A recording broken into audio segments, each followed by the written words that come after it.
नमस्कार. आपण पाहत आहोत नाशिक जनमत. नाशिक शहर व जिल्ह्यातील ठळक घडामोडी पाहत रहा. नाशिक जनमत.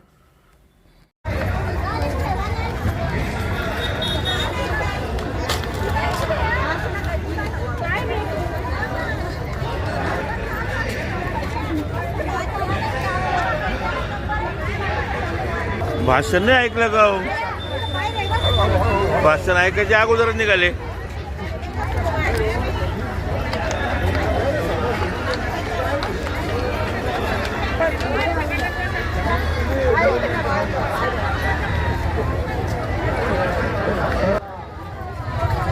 भाषण चालू आहे अजून आणि निघाले आपण. जागाच नाही म्हणून येऊ राहिलो. एवढी गर्दी त्या बोटॅनिकल गार्डनची काय अवस्था करून ठेवली आज गेल्या 5 वर्षात.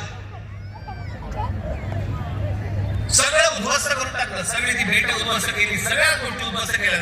इथे तुमच्या चिल्ड्रन एज्युकेशन पार्क, गोदाबागचं जॉगिंग ट्रॅक, माननीय बाळासाहेब ठाकरेंच्या नावाने ऐतिहासिक जे शस्त्र संग्रहालय केलं होतं ते उद्ध्वस्त करून टाकलं.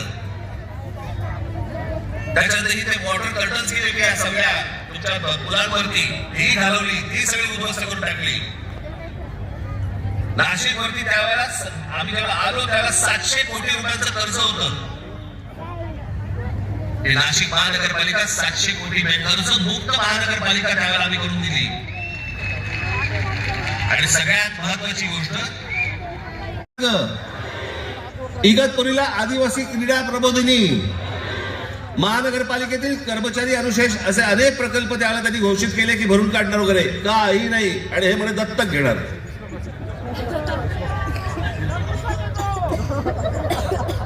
याला कामं नाही करायचे. धर्माच्या नावावरती, जातीच्या नावावरती फक्त तुम्हाला भुलवायचं. आज अनेक महिला इथे आलेल्या आहेत. ती ह्याची योजना आणली, काय ती लाडकी बहीण योजना. लाडक्या बहीण योजनेबद्दल 1,500 रुपये दिले. महागाई किती वाढली हो? हा, ते 1,500 रुपये तुमचे 15 दिवसात निघून गेले. साधा सिलेंडर 1,000 रुपये आहे. कुठे टिकणार आहे 1,500 रुपये? मला आपल्याला फक्त एवढंच सांगायचंय, पुढच्या ज्या पिढ्या असतील, आज तुमची मुलं असतील, आज अनेक या महाराष्ट्रामधले अनेक उमेदवार आहेत, अनेक लोक आहेत, त्यांची मुलं काय विचार करतील? काय आमच्या भवितव्याकडे आमच्याकडे कोणी बघितलं नाही का? आमचा बाप विकला गेला. आमच्या आईने पैसे घेतले आणि आमच्याकडे पुढे भविष्य जे आहे आमचं ते काही घडलंच नाही. आमची शहरं चांगली घडलीच नाहीत. शहरात राहण्यासारखं काहीच नाही. आज अनेक मुलं इथे, अनेक मुली, तरुण तरुणी आहेत महाराष्ट्रामध्ये, देशामध्ये. का परदेशी जातात? कशासाठी परदेशी जात आहेत? शिक्षण तर इथेही मिळू शकतं, कदाचित नोकरीही इथे मिळू शकते, पण जात आहेत कशासाठी? सभोवतालचं वातावरण सगळं बकाल. रस्त्याला चांगले फुटपाथ नाहीत. ट्रॅफिक वाढलाय, रहदारी सगळीकडे. कशाला काही आटोक्यातच नाहीये काही गोष्टी. अशा लोकांच्या हातामध्ये तुम्ही शहरं देणार आहात? मला खरंच 2017 साली मला इतकं वाईट वाटलं की अरे म्हटलं, एवढ्या सगळी माणसं मी त्याला आणली. आनंद महिंद्रापासून, रतन टाटांपासून, सगळे अंबानींपासून सगळी लोक इथे मी आणली, जी कधी कुठच्या शहरामध्ये गेली नाही ती ह्या सगळ्या शहरामध्ये आणली. एवढे सगळे प्रकल्प, एवढ्या सगळ्या गोष्टी उभ्या केल्या आणि उभ्या केल्यानंतर पाहायला काय मला मिळालं? पराभव.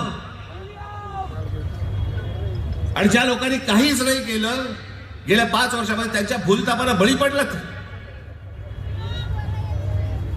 आजही हेच चालू आहे त्यांचं. पैसे वाटायचे, बाकीच्या सगळ्या गोष्टी करायच्या, बोगस वोटिंग करायचं, घराघरात जाऊन पैसे वाटायचे. आज पैसे घ्यालो, किती दिवस टिकणार तुमच्याकडे? किती दिवस राहणार आहेत?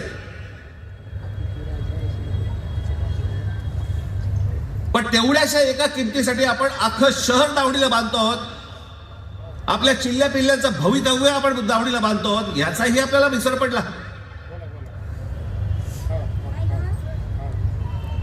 कशासाठी निवडणुका लढवायच्या मग? राजकारण हा आणि निवडणुका हा काय नुसता खेळ बनवून ठेवला का आपण? पैसे घ्यायचे आणि मतदान करायचं आणि मग 5 वर्ष बोंबलत राहायचं की ह्यांनी काही नाही केलं, ह्यांनी असंच केलं, ह्यांनी तसंच केलं, हे खोटं बोलले, परत 5 वर्षांत परत येणार, हे पैसे वाटणार. हाच खेळ खेळायचा असेल तर खेळा बाबा तुम्ही.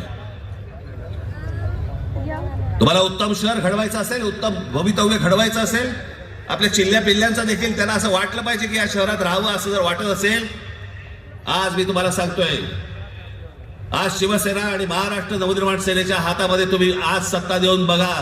तुम्हाला नाशिकमध्ये पुन्हा चमत्कार घडवल्याशिवाय मी राहणार नाही. हे सगळे इथे बसलेले सगळे जे आज उमेदवार आहेत, उद्याचे सगळे नगरसेवक असतील, पण सगळेजण तुम्ही जर ताकदीने आज उभे राहिलात आमच्या पाठीशी आणि बाकीच्या चप्पेकडत लाथ घातली, तो समोर बोर्ड दिसतोय मला तिकडे क्रिकेटचा, त्याच्यावर लिहिली टोटल. शिवसेना आणि महाराष्ट्र नवनिर्माण सेना यांचे नगरसेवक किती निवडून येणार, मला तिकडे 100चा आकडा पाहिजे मला त्या बोर्डावर. कुठेही बेसावत राहू नका, कुठेही गाफील राहू नका, कुठेही विकले जाऊ नका, कुठच्याही जातीपातीच्या धर्माच्या कुठच्याही नावाखाली येऊ नका. हे शहर उत्तम करायचंय, सुदृढ करायचंय, सुंदर करायचंय, चांगलं करायचंय, येणाऱ्या पिढ्यांच्या भवितव्यासाठी चांगलं करायचंय. याच्यासाठी सगळेजण सज्ज व्हा. एवढंच फक्त सांगण्यासाठी आज आपल्या समोर आलो. आपण सगळेजण इतक्या मोठ्या संख्येने इकडे आलात, आपण त्याबद्दल मी तुमचा सगळ्यांचा मी आभारी आहे. धन्यवाद. जय हिंद, जय महाराष्ट्र.